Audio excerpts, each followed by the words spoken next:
অনেকটা দিন ধরে আমি এই খাজানার আশায় বসেছিলাম, কারণ জম্মু কাশ্মীরে তো পাট শাকই পাওয়া যায় না, তার খাবো কোথায়? এখানকার মানুষ এটা চেনেও না।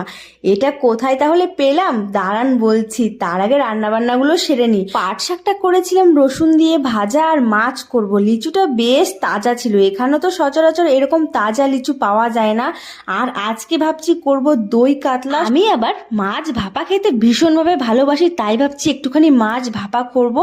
মশলা মেখে রেখে দিয়েছিলাম, এবার টিফিন বক্সের মধ্যে পুরে এখন এটাকে জলের মধ্যে ভাপিয়ে নেবো কিছুক্ষণ। ব্যাস রেডি। 3 পিসই করেছি মাত্র, যেহেতু দই কাতলা করেছি সেজন্য বেশি আর করিনি।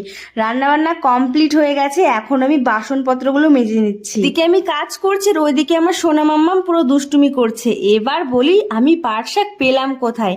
আরে আমরাই লাগিয়েছি, বাড়ি থেকে বীজ এনেছিলাম তাই লাগানো হয়েছে, একদিন আপনাদেরকে দেখাবো। এখন বিকেলবেলা যাবো একটুখানি বাইরে, তাই বেরিয়ে পড়লাম।